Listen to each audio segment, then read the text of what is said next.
Boa noite.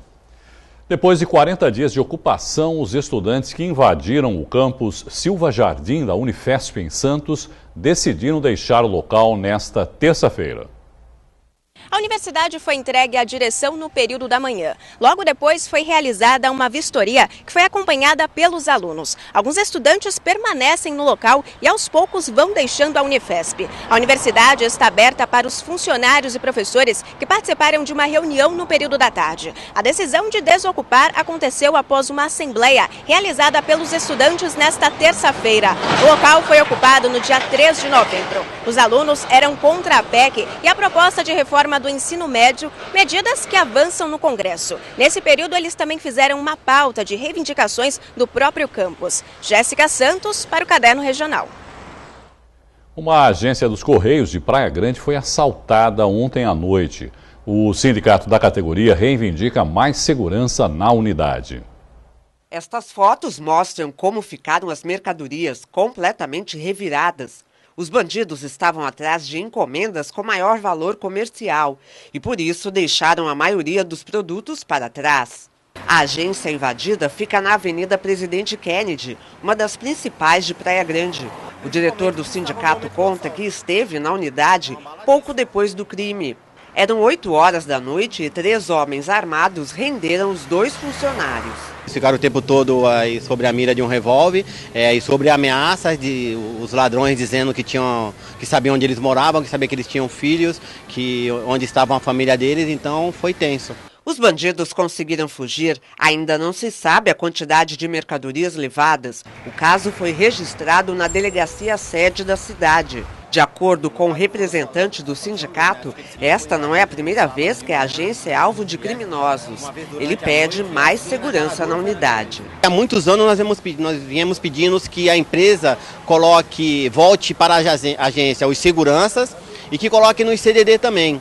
Mas é uma briga árdua, porque eles acham que o trabalhador não corre perigo, mas a prova viva está aí. Os Correios informam que, para proteger os empregados, clientes e a carga postal dependem de órgãos de segurança pública, como a Polícia Militar. Dizem ainda que o grupo investe em medidas de segurança, como o uso de escolta e rastreadores de carga. Esclarece ainda que o caso envolvendo a unidade de distribuição em Praia Grande está sendo investigado pelas autoridades policiais competentes. A Polícia Federal cumpriu hoje um mandato de condução coercitiva em São Vicente durante a Operação Hefesto. Um servidor público de 57 anos foi obrigado a prestar esclarecimentos sobre fraudes e desvio de recursos no Museu do Trabalho e do Trabalhador de São Bernardo do Campo. Esta foi a única ordem judicial na Baixada Santista. Além de São Paulo, também foram cumpridos mandatos no Rio de Janeiro e em Brasília. O prefeito eleito de Guarujá, Walter Suman, anunciou ontem mais 5 secretários da equipe de governo. O anúncio foi feito na sede da Sociedade Esportiva Itapema. O prefeito eleito, Walter Suman, anunciou nomes para 5 secretarias a partir de 2017. O professor José Medalha assume a pasta de Esporte e Lazer. A Secretaria de Administração será comandada por José Aguinaldo de Carvalho. O advogado Eduardo Vieira será responsável pela Controladoria Geral do município. O advogado Paulo Roberto Rodrigues assume a Secretaria de Cultura e o engenheiro civil Marcelo Mariano será secretário de Habitação. O trabalho que nós já desenvolvemos na cidade há alguns anos nos permite já ter alguns diagnósticos. E temos também alguns elefantes brancos que são de conhecimento de toda a população, que é uma obra abandonada, é uma obra na Vila Edna, que é o Parque da Montanha. Mas também temos vários projetos já em andamento e alguns futuros projetos para acontecer na nossa cidade, para que nós possamos ter um ganho real em relação a esse tema. Na última semana, o prefeito eleito Walter Suman anunciou os nomes de 11 secretários. Agora ficam faltando apenas 2 pastas: Turismo e Assistência Social. O prefeito eleito voltou a afirmar que uma das prioridades a partir de 1º de janeiro será o corte de gastos. Momento de crise nacional, mas não se pode jogar todas as mazelas que nós estamos vivendo apenas na crise atual. Foram 8, 12 anos de gestões que tiveram a oportunidade de deixar marcas melhores. Então, o que nós vamos fazer é cortar gasto. Não podemos gastar mais do que se arrecada. Medidas a nível de planejamento, gestão, finanças, revisão de contratos terão que ser feitas. as soluções serão muito mais fáceis e mais baratas se pensados de maneira metropolitana. E esse é meu foco, já expus isso ao presidente da AGEM, Edmur Mesquita, e nós estaremos de maneira bastante intensa dialogando com todos os prefeitos. E numa dessas primeiras ações metropolitanas, o prefeito Suman divulgou ontem uma importante ação em conjunto com o chefe do executivo de Bertioga, Caio Mateus. Eles viabilizaram, junto ao governo do estado, a cessão de mais uma balsa para a travessia entre as cidades. A embarcação, que vai funcionar como reserva por causa das constantes quebras das 6 atuais, chega no próximo dia 20. O modelo FB15 tem capacidade para 25 veículos. O lixo transforma a paisagem da orla de São Vicente. Por toda a extensão da praia do Itararé, a sujeira se acumula com o risco de atrair animais e causar danos à saúde e ao ambiente. Na areia da praia é possível encontrar de tudo, principalmente embalagens e restos de alimentos. Material em decomposição atrai animais. Esses urubus, por exemplo, apesar de assustarem pela aparência, ajudam a deixar o ambiente mais limpo. O urubu ele identifica, né, matéria orgânica em decomposição e acaba consumindo essa matéria orgânica, porque o orgânico acaba gerando chorume, né? O chorume é o líquido resultante da decomposição do lixo. É ele que causa o cheiro desagradável. Na praia, essa substância é absorvida pela areia e contamina todo o ambiente. Traz bactérias, causa alergia nas pessoas, micose, né? Uma série de patógenos que acaba indo para a areia, e isso também impacta aí no turismo, no banhista que vem frequentar aqui as praias, né? Outro perigo está nos animais que o lixo atrai. Ratos e baratas podem transmitir doenças. O risco é maior em épocas de chuva. Carregam esse lixo para as bocas de lobo, para as galerias. Isso acaba trazendo transtornos, e aí sim, né, quando ele entope as galerias de pluviais, aí isso mistura com esgoto, né, lava a rua, aí tem os ratos também, então mistura com a urina de rato, e aí sim a gente pode ter problemas de doenças, né, principalmente em regiões que tem enchentes, que a água entra na casa do munícipe, né. Nas ruas, os moradores sabem que a situação é problema de saúde pública. Eu vou começar a passar do lado de lá, porque eu já não aguento nem o cheiro do lixo aqui na praia. Está chegando o verão e imagina esse lixo aí, tudo jogado por aí, é muito feio isso aqui. Tem rato, tem gato, tem tudo aqui. Mas então, o que fazer para evitar doenças e consequências desagradáveis causadas pelo lixo? Para o presidente do Instituto Ecofaxina, a responsabilidade é do poder público, mas a conscientização de moradores e comerciantes é fundamental. A gente acha muito lixo também dos quiosques, né? Então os quiosques parece, eu não sei se a empresa não está recolhendo, e isso é uma forma de protesto, mas a praia está cheia de garrafa de óleo, coisa que eles utilizam nos quiosques, e fica horrível, né? A gente está próximo do verão, cidade perto de receber turistas, aí essa imagem acaba afastando os turistas para outras cidades, né? A Prefeitura informou que a coleta de lixo orgânico é de responsabilidade da Terracom e que a empresa será notificada para solucionar a questão.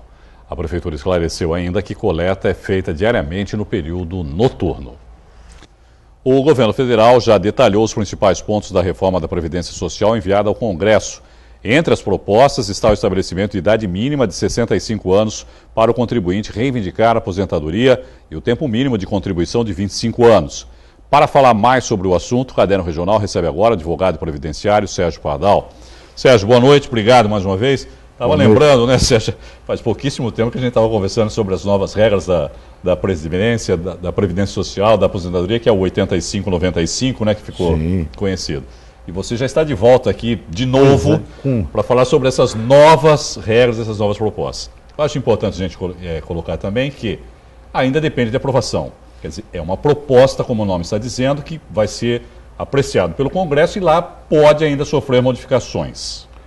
Olha, se fosse por minha vontade, não seria aprovado nada. Nada? Nada. Essa proposta é para lá de absurda. Por quê?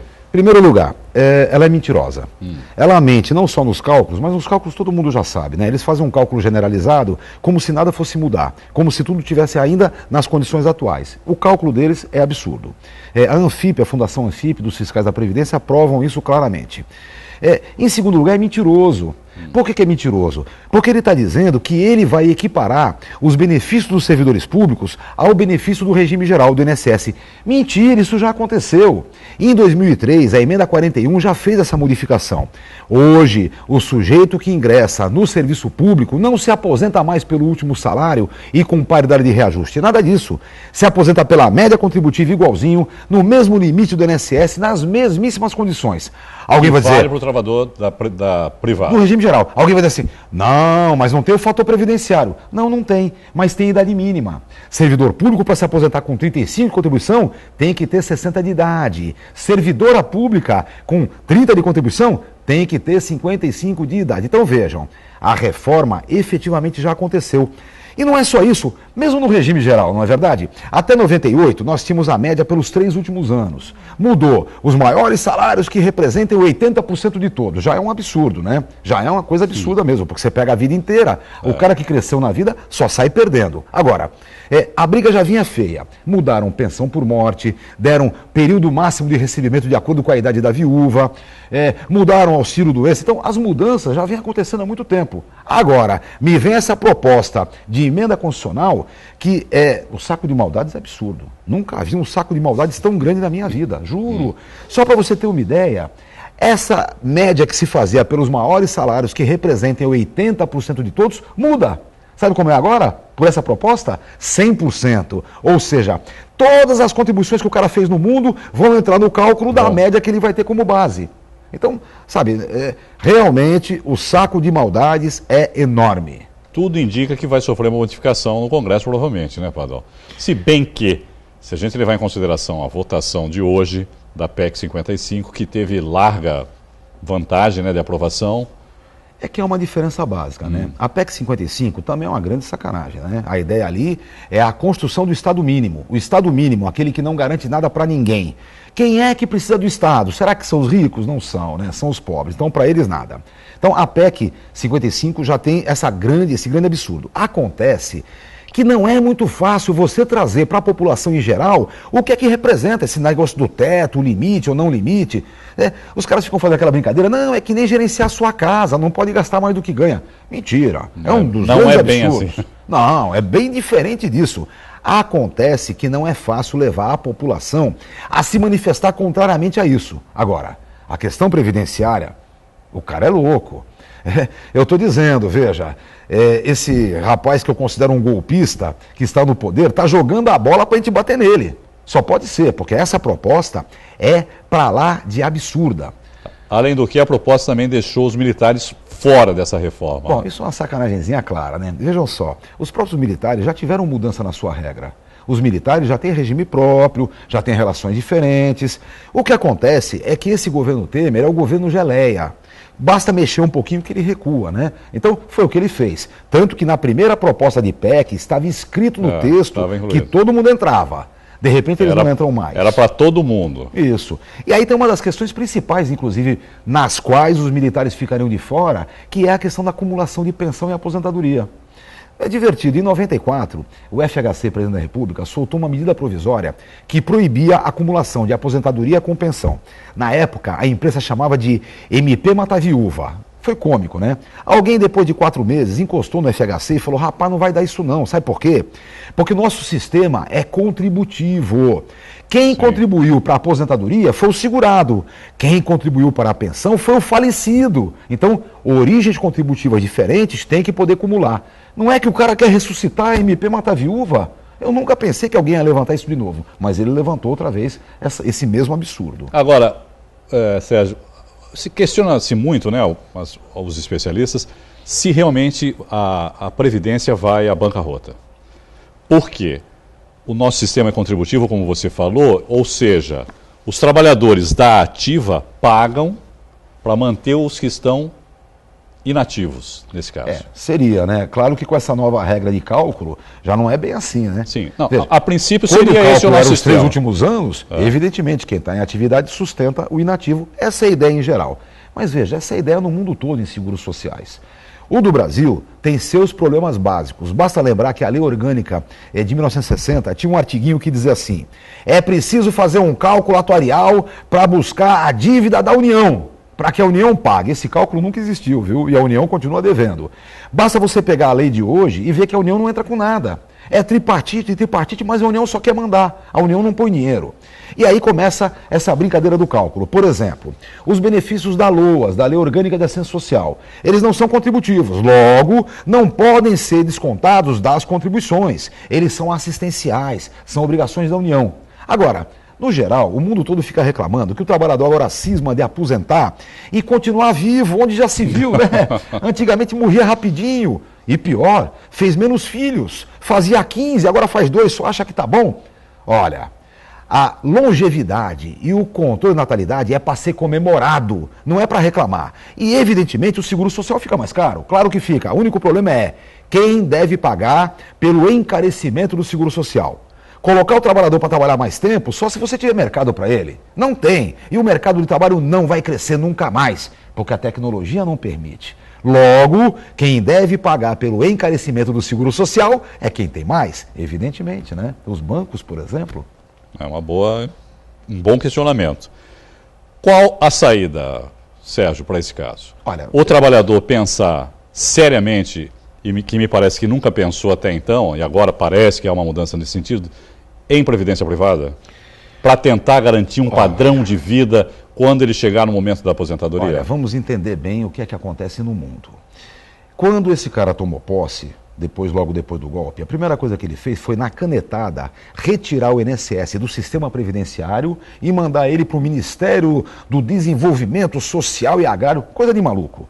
O resto do sistema todo, Dataprévia, aquelas coisas todas, ele botou numa Secretaria de Previdência, não social, só Previdência, dentro do Ministério da Fazenda. Então é claro que essa desestruturação já vinha acontecendo.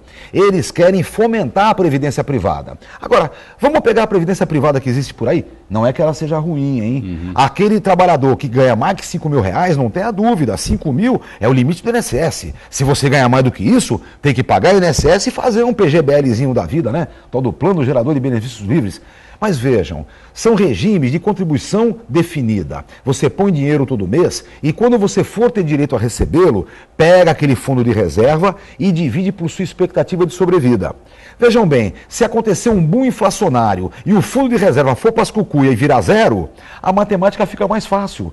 Zero por qualquer que seja a sua expectativa de sobrevida será zero. Então, não é tão garantido assim. E aí, tem uma outra questão importante. Nenhum PGBL paga benefício decorrente de sinistro, de doença, de morte, de invalidez. Só quem paga isso é o INSS. Então, não podemos deixar acontecer o que eles querem fazer, que é a destruição do INSS. Olha, em 1973, a ditadura militar fez a mesma coisa. Jogou pesado, jogou o dobro de contribuição, sacaneou na hora do cálculo, tirou totalmente a credibilidade do sistema da época. Na época também, eles criaram os fundos de previdência privada fechados, para as empresas estatais, evidentemente. Dessa vez, a coisa está muito mais grave. O que eles querem fazer de verdade é acabar, extinção do sistema previdenciário brasileiro, que é quase secular, tem quase um século já. O que os trabalhadores devem fazer nesse exato momento é começar a mobilizar, não tem jeito. É preciso que o movimento sindical responda à altura para que a gente possa, se houver alguma reforma a ser feita, que passe pelo campo tributário, que rediscuta a questão contributiva, não é? E não simplesmente queira descontar nos trabalhadores. Porque, vamos falar sério, hein? Trabalhar até 65 anos e não conseguir, se você não tiver 50 anos de contribuição, não conseguir 100% da sua média da vida toda, é o caos. É o fim.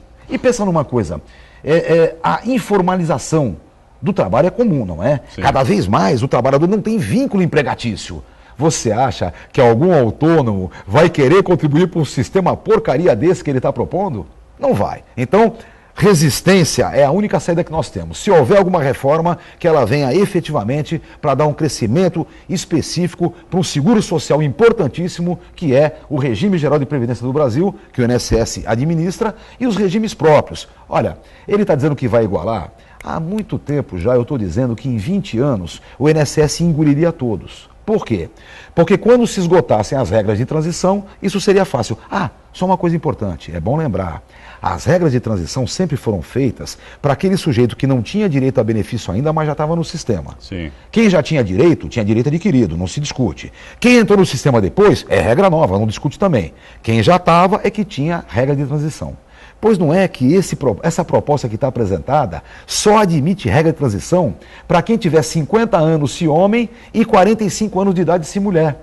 Uma coisa simplíssima, o cara tinha 16 anos, trabalhou a vida inteira sem ficar um dia sem trabalhar. Aí quando ele tinha 49 anos de idade, 33 de contribuição, passou a reforma da Previdência. Perdeu tudo. Ele ia se aposentar em 2 anos, mas vai ter que trabalhar em 16 para chegar lá. Não tem cabimento, não é? Então, esses são os grandes problemas que estão colocados. Vamos aguardar, porque tudo isso também ainda vai passar pelo Congresso, a gente vai ter que aguardar para ver efetivamente qual será a nova regra, e aí você provavelmente vai voltar aqui para conversar com a gente. Não, né, eu digo, não só aguardar, mas vamos debater muito. Sim, claro. É bom ter conhecimento. Acho que é importante isso, né? Que haja mais debate, principalmente das pessoas interessadas, que são os trabalhadores, sem dúvida. Todos os trabalhadores. Sem dúvida. Obrigado, viu, Sérgio, mais uma vez pela entrevista. Uma boa noite para você. Boa noite.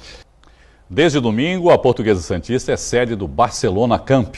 Até amanhã está sendo realizada em Eurico Mussa uma clínica de futebol em parceria com a equipe europeia. Participam crianças de 6 a 13 anos. Treino com uniforme e plateia. Anne não desgrudava os olhos do campo.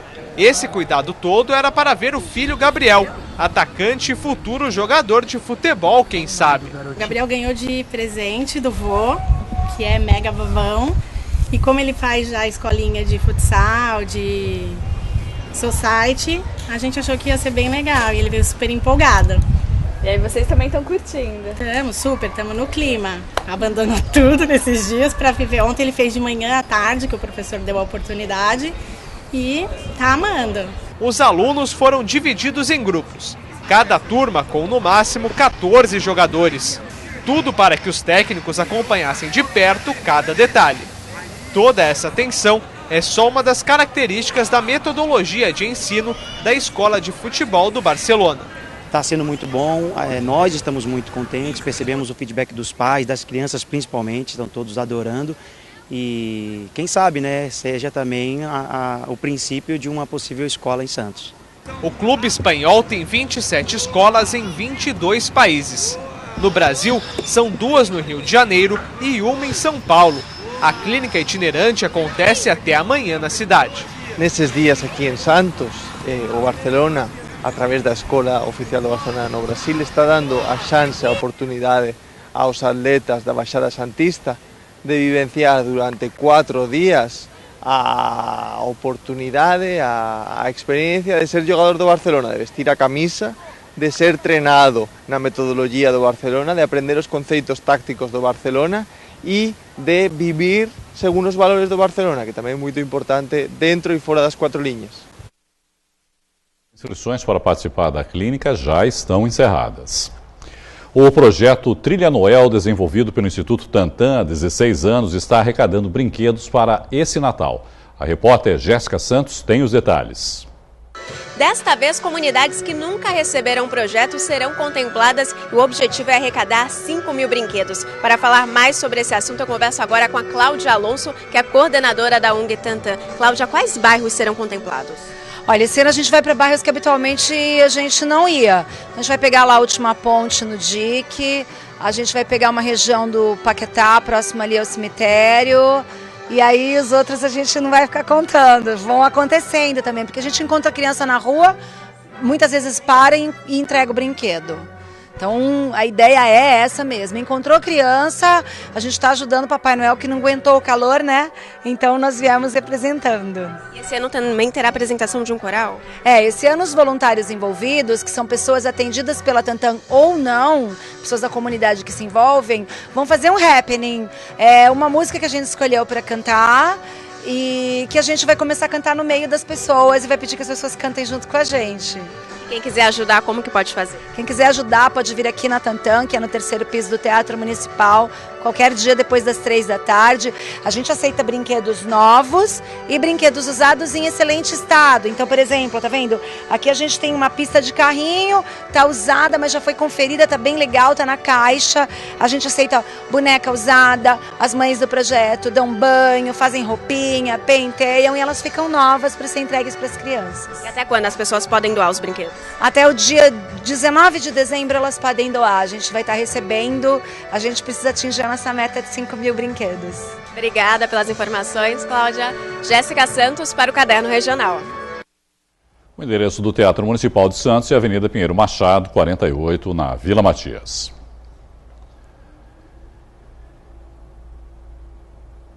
Esta edição do Caderno Regional fica por aqui. Nós voltamos amanhã a partir das 7h30. Você continua bem informado acessando o Santa Portal. E você também pode conferir nossa página no Facebook. Basta acessar facebook.com/Santa Cecília TV. Eu volto amanhã. Tchau.